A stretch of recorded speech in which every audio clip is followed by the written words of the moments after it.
नमस्कार, मी जीविता from rekiamazes.com आणि मी तुम्हा सगळ्यांचं माझ्या चॅनलवर मनापासून स्वागत करते.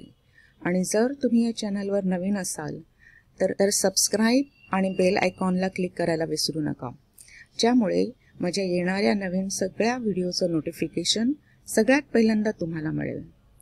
तर वळूया आपल्या विषयाकडे. तर आजचा आपला विषय आहे तुमच्या मनातील इच्छा पूर्ण करण्यासाठी 5 सिक्रेट टिप्स, जे तुम्हाला हेल्प करतील to manifest like a pro. आणि जेव्हा आपण मॅनिफेस्टेशन बद्दल चर्चा करतो तेव्हा तुम्हाला अशी अनेक जण आढळतील ज्यांचं मॅनिफेस्टेशन खूप इझी होतं किंवा त्यांच्या इच्छा पटकन पूर्ण होतात. तर दुसरीकडे अशीही माणसं तुम्हाला आढळतील की ज्यांच्या विशेष मॅनिफेस्टेशन करायला त्यांना खूप स्ट्रगल करायला लागतो, त्यांना खूप संघर्ष करायला लागतो. तर अशी काही सिक्रेट्स आहेत का की ज्याच्यामुळे काही जण पटकन मॅनिफेस्ट करू शकतात? हो, नक्कीच. आज मी तुमच्याबरोबर असे 5 सिक्रेट्स शेअर करणार आहे, ज्यामुळे तुमचं मॅनिफेस्टेशन खूप इझी होणार आहे. तुम्ही मॅनिफेस्टेशनची कुठलीही टेक्निक जरी फॉलो करत असाल तर ह्या 5 टिप्समुळे तुमचं मॅनिफेस्टेशन अजून इझी, क्विक म्हणजेच लवकर होणार आहे. Secret number 1, clarity and focus. जे प्रो मॅनिफेस्टर असतात त्यांना हे नक्की माहीत असतं की त्यांना काय मॅनिफेस्ट करायचं आहे. त्याच्याबाबत त्यांच्या ज्या संकल्पना असतात त्या खूप क्लिअर असतात. तर जे तुम्हाला मॅनिफेस्ट करायचं आहे ते हेल्थ असू शकतं, वेल्थ असू शकतं, गुड रिलेशनशिप असू शकतं, बिझनेस रिलेटेड काहीतरी असू शकेल, तुमचे जॉब रिलेटेड काहीतरी असेल. जे काही तुम्हाला मॅनिफेस्ट करायचं आहे त्याबद्दल अतिशय क्लिअर तुम्ही असायला पाहिजे. त्यासाठी तुम्ही जर्नलिंगची हेल्प घेऊ शकता किंवा एका पेपरवर तुमच्या ज्या काही विशेष आहेत त्या सगळ्या लिहून काढायच्या आहेत. आणि ह्याची प्रायोरिटी काय आहे, मला सगळ्यात पहिल्यांदा काय मॅनिफेस्ट करायला आवडेल, माझ्या आयुष्यात आता काय सगळ्यात मोठी प्रायोरिटी माझी आहे, हे तुम्हाला जेव्हा क्लिअर होईल तेव्हा तुमचं मॅनिफेस्टेशन खूप फोकस आणि क्लिअर होईल. आणि त्याच्यामुळेच ही जी मॅनिफेस्टेशनची जी प्रोसेस आहे ती खूप इझी होईल. So first secret is focus and clarity. Secret number 2, high vibration. जे प्रो मॅनिफेस्टर असतात ते स्वतःला नेहमी हाय फ्रिक्वेन्सीवर ठेवत असतात. ते स्वतःला नेहमी पॉझिटिव्ह अवस्थेमध्ये ठेवत असतात. त्यासाठी ते नेहमी काहीतरी मोटिवेशनल वाचत किंवा ऐकत असतात. आता जर तुम्ही इमोशन्सचा जर आपण विचार केला तर राग, द्वेष किंवा न्यूनगंड, भीती ह्या ज्या काय इमोशन्स आहेत त्या लो फ्रिक्वेन्सीच्या इमोशन्स आहेत. त्याच्यामुळे जरी आयुष्यात अशा काही घटना घडल्या, कोणाबद्दल राग आला, तर आपल्याला लवकरात लवकर त्या स्टेटमधनं बाहेर यायचं आहे आणि स्वतःला जास्तीत जास्त स्टेबल करण्याचा प्रयत्न करा. कारण ह्या निगेटिव्ह ज्या इमोशन्स आहेत ते तुमच्याच फ्रिक्वेन्सी डाऊन करतात. तुम्हाला खूप हेवी वाटायला लागतं, जड ह्या ज्या इमोशन्स आहेत त्या जडत्वाकडे नेणाऱ्या आहेत. आणि जर आपण हाय फ्रिक्वेन्सीचा विचार केला तर त्याच्यासाठी तुम्ही मोटिवेशनल वाचू शकता किंवा तुम्हाला जर नेचरमध्ये फिरायला आवडत असेल, निसर्गामध्ये फिरायला आवडत असेल तर ते करू शकता. किंवा तुम्हाला जर चांगलं म्युझिक ऐकायला आवडत असेल ते तुम्ही करू शकता.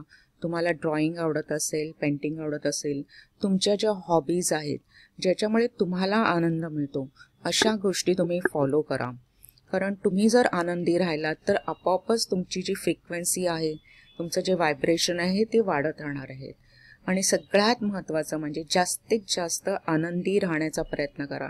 त्याच्यासाठी तुम्ही चांगले कॉमेडी शो बघू शकता.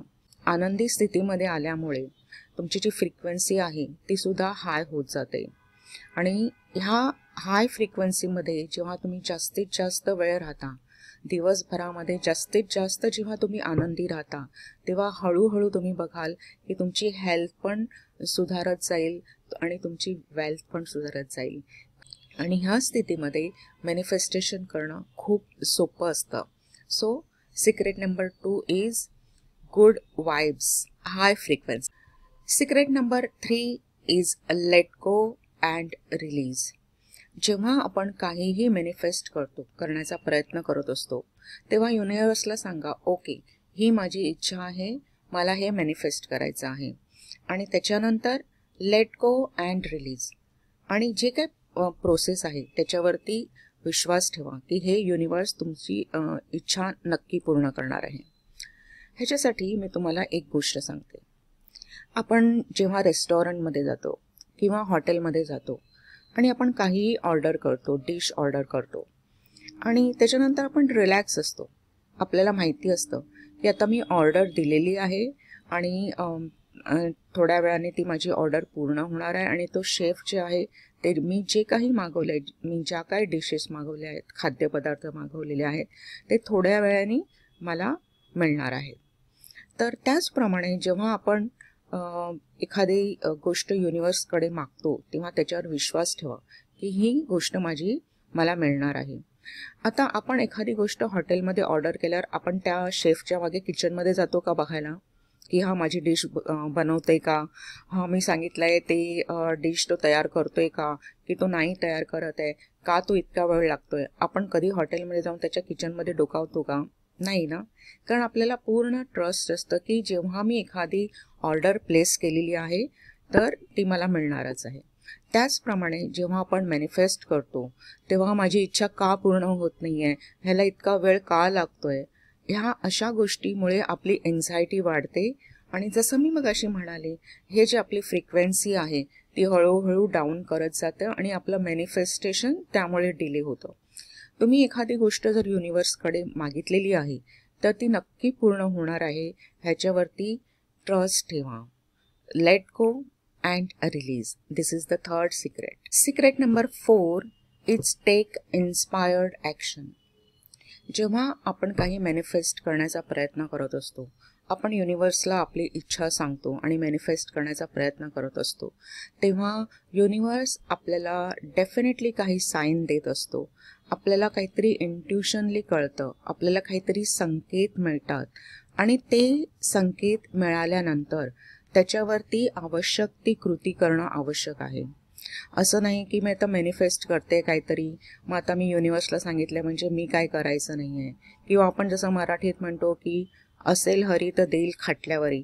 तर असं नाही आहे. आपली जी ॲक्शन आहे ती त्याला जोड देण्याची आवश्यकता आहे. आपली जी इच्छा आहे त्याला आवश्यक असणारी कृती करणंही आवश्यक आहे. आपल्याला युनिव्हर्स काहीतरी जे सायन्स देत असतो, जे संकेत देत असतो की ह्याच्यानंतर तुम्ही काय करायचं आहे, त्यातल्या ज्या नेक्स्ट स्टेप असतात आपल्याला कधी कधी कळत नाही की आता मी नेक्स्ट स्टेप काय घेऊ. तर जर तुम्ही लक्षपूर्वक युनिव्हर्स तुम्हाला काय संकेत देत आहे किंवा तुमचं इंट्युशन तुम्हाला काय सांगतंय ह्याच्याकडे लक्ष नाही दिलं तर तुम्हाला ते कळणार नाही. म्हणून जे युनिव्हर्स तुम्हाला संकेत देत आहे त्याच्यावरती लक्ष ठेवा आणि take proper action. And this is the secret number 4. And the secret number 5, the most important, सगळ्यात इम्पॉर्टंट रहस्य सिक्रेट कुठलं असेल तर ते ग्रॅटिट्यूड. पे ग्रॅटिट्यूड. आज तुमच्याकडे जे काय आहे त्याच्याबद्दल कृतज्ञ व्यक्त करा. Say thank you. तुम्हाला जितक्या गोष्टीबद्दल थँक्यू म्हणता येईल तितकं तुम्ही म्हणा. तुम्हाला जे मॅनिफेस्ट करायचं आहे ते तुम्हाला मिळालंय ह्या भावनेने तुम्ही युनिव्हर्सला थँक्यू म्हणा.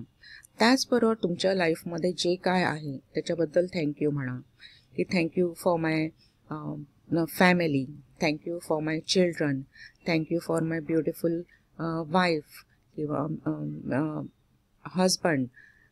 जे तुमच्या लाईफमध्ये आत्ता आहे त्याच्याबद्दल जर कृतज्ञ तुम्ही नसाल तर मॅनिफेस्टेशन करणं थोडंसं डिफिकल्ट होतं. कारण ग्रॅटिट्यूड हे जी गोष्ट आहे ते युनिव्हर्सला सगळ्यात जास्त आवडणारी गोष्ट आहे. असं म्हणतात की ग्रॅटिट्यूड ग्रोज इनटू मल्टिट्यूड. तुम्ही ज्या गोष्टीबद्दल ग्रॅटिट्यूड व्यक्त करता ते तुमच्या आयुष्यामध्ये मल्टिप्लाय व्हायला लागते. म्हणून जर तुम्हाला काहीही मॅनिफेस्ट करायचं असेल, जरी तुम्हाला पैसा मॅनिफेस्ट करायचा असेल, मनी मॅनिफेस्ट करायचं असेल, तर say thank you. Thank you for the money I have in my bank account. किंवा चांगले रिलेशनशिप जर तुम्हाला मॅनिफेस्ट करायचं असेल तर आत्ता तुमच्या लाईफमध्ये जे काही रिलेशन्स आहेत, आई आहे, बाबा आहेत, बहीण आहेत, त्या सगळ्या रिलेशनशिप्सबद्दल तुम्ही से थँक्यू युनिवर्स, की माझ्या आयुष्यामध्ये इतके सुंदर रिलेशन्स आहेत. तर अशा प्रकारे जेव्हा तुम्ही कृतज्ञता व्यक्त करता, तेव्हा एकतर जेव्हा आपण ग्रॅटिट्यूड पे करतो, जेव्हा आपण कृतज्ञता व्यक्त करतो, आपण कोणाला तरी थँक्यू म्हणतो, तेव्हा मोस्ट इम्पॉर्टंटली आपली फ्रिक्वेन्सी वाढत जाते. ओके. नाहीतर जनरली आपण काय करतो की आपला फोकस ह्याच्यावरच असतो की अरे माझ्याकडे हे नाही आहे, माझ्याकडे हे नाही आहे. तर जे नाही आहे त्याच्यावर जेव्हा फोकस करतो तर तेच मॅनिफेस्ट व्हायला लागतं. ह्याच्याऐवजी आपल्या लाईफमध्ये जे आहे त्याच्यावरती आपण फोकस करूया आणि त्याच्यासाठी जेव्हा तुम्ही थँक्यू म्हणाल, रोज तुम्ही जेव्हा ह्या फॉलो कराल, तेव्हा तुमची फ्रिक्वेन्सी आपोआपच वाढायला लागते आणि तुमचं मॅनिफेस्टेशन खूप इझी होऊन जातं. तर ह्या 5 सिक्रेट टिप्सचा उपयोग करून तुम्ही सुद्धा तुमच्या ज्या इच्छा आहेत त्या इझिली मॅनिफेस्ट करू शकता. तर लक्षात ठेवा, सगळ्यात पहिली टिप आहे ती म्हणजे clarity and focus. Second is high vibration. Third is let go and release. Fourth is take proper action and fifth is gratitude. आणि ह्या 5 टिप्समधल्या तुमची सगळ्यात आवडती टिप कोणती आहे किंवा कुठल्या टिप्स तुम्ही फॉलो करता, ही सगळ्या टिप्स फॉलो करता, प्लीज मला कमेंट सेक्शनमध्ये नक्की कळवा. आणि हा व्हिडिओ जर तुम्हाला आवडला असेल तर तो तुमच्या फ्रेंड्सबरोबर शेअर करा, लाईक करा आणि चॅनलला सबस्क्राईब करा. तर भेटूया नेक्स्ट व्हिडिओमध्ये. तोपर्यंत हॅपी मॅनिफेस्टिंग.